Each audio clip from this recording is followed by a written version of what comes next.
Eran Tsidkyahu. I'm from Jerusalem. I was born in a Jewish neighborhood in East Jerusalem, not far from here. Grew up between two Palestinian villages in East Jerusalem, neighborhoods, villages. And today I study geopolitics of Israel and Palestine, and I focus to a great extent on Jerusalem, East Jerusalem, religious nationalism, holy sites. I write, I research, I'm an activist in different ways.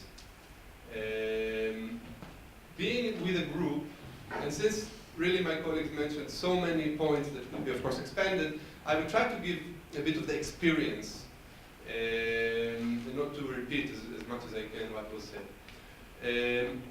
Being with Israelis and Palestinians in Belfast, we constantly compared ourselves, seeing a wall, and the conversations we've been talking about, comparing, and it's inevitable to compare our situation, all of us working on the Israeli-Arab encounter dynamics, and it brings you to question, is it feasible, is it a real, tangible comparison between Belfast and Jerusalem? And it's a tension that exists in conflict studies around the world. I mean, there is a universal aspect to conflicts, to human existence and conflicts around the world. At the same time, every conflict is particular and different and has so many deep issues you need to know and scrutinize in order to understand.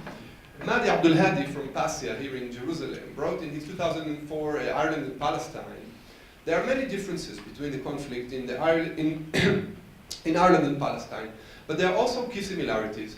For instance, both conflicts are characterized by a long history of struggle for independence, and both have a deep-rooted religious aspect. Both people have witnessed uprising, revolution, wars, and attempts to partition their land, and both have developed and maintained a strong identity. In both cases, major documents were signed in 1993, aiming at the end of at an end to decades of confrontation. Of course, the PLO in Israel Declaration of Principles in September on the White House lawn, everybody remembers, and the Anglo-Irish Joint Declaration on Peace in December. And there have been ongoing negotiations ever since. This is 2004. Both declarations did not really present a new idea, but provided the necessary political conditions allowing the parties to start negotiations. Now, the Oslo Accord was also supposed to last 5 years of interim until 1998, where we would have signed the final agreement and the end of conflict. Now, if we've touched several similarities, when you think of it, in Israel, at least, the end of the conflict, the final status agreement was supposed to be the end of the conflict. But in 1998, in Ireland, the Good Friday Agreement was only the beginning of the road to peace. And this is a very important difference in the process I have seen, that there is no peace and coexistence, no peace and love in Belfast. Walls, people are afraid. But generation that is now 19 years old, already finishing high school and going into universities, and in 10, 15, 20 years, young professionals will start leading their societies without carrying on their backs the scars of violent conflict, will be able to take the process of reconciliation one step further.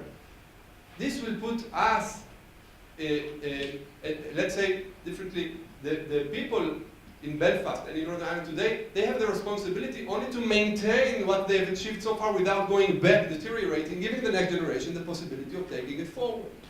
Well, some differences, of course, that come to my mind is the symbolic status of Jerusalem as a protected value. The holy sites of Jerusalem, of course, don't have a parallel.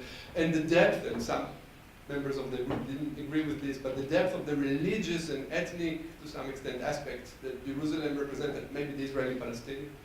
The local or national level, Doron mentioned there is no solution to Jerusalem without a national agreement, but there is no national solution without a solution here in Jerusalem, which is an obvious barrier to peace.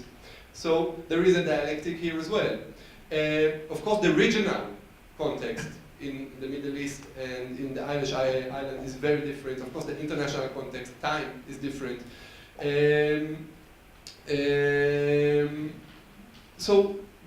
I want to maybe share with you 2 or 3 examples from that I felt were important, touched me. in the study tour that we had. Sitting in the hall, in the reception hall, in City Hall, in the Lord Mayor's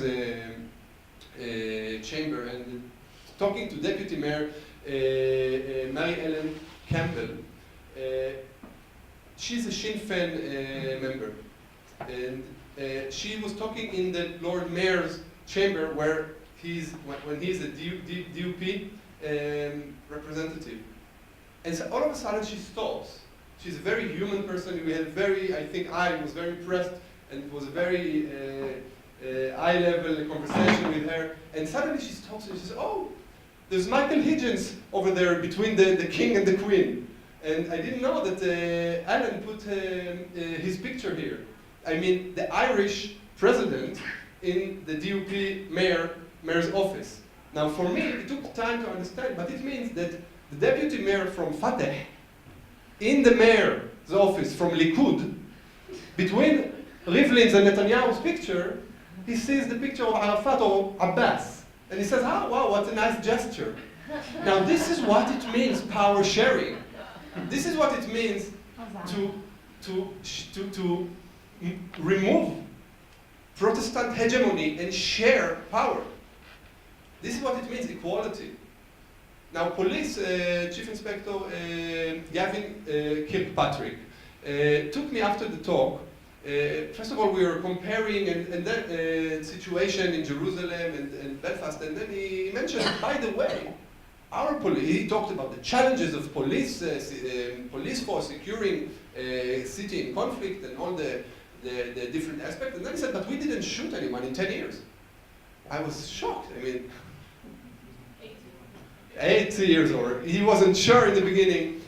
And then he took me, because I asked what kind of methods did you develop not to shoot? And we all know the issues of police method here, and especially with young Palestinians that don't necessarily pose a life threat and still are being shot to death, etc.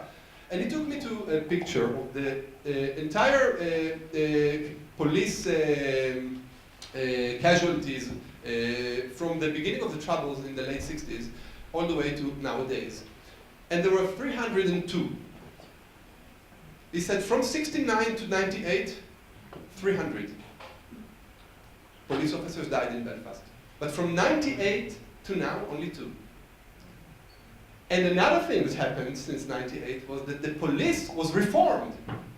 And 30% of police force today is in itself Catholic.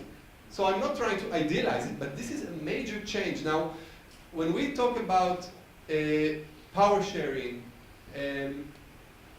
and from what I have seen in these 2 examples, it led me to believe that the process of reconciliation, development of shared spaces, zoning, planning, everything which are all, of course, political tools, means to an end, cannot take place, cannot become serious, or cannot how will I put it, cannot provide serious results without a preliminary agreement that will bring about equality.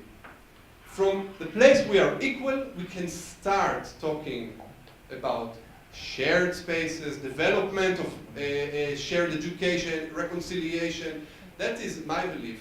To talk about the city hall, Jewish-dominated city hall, giving scraps, a little bit more scraps, to the Palestinian residents of Jerusalem, this will never bring equality, or peace, or reconciliation. But when we are equal in any setting that will be accepted on the sides, of course I'm one of these sides, any setting, the beginning of the road to peace begins, and it is not an easy road.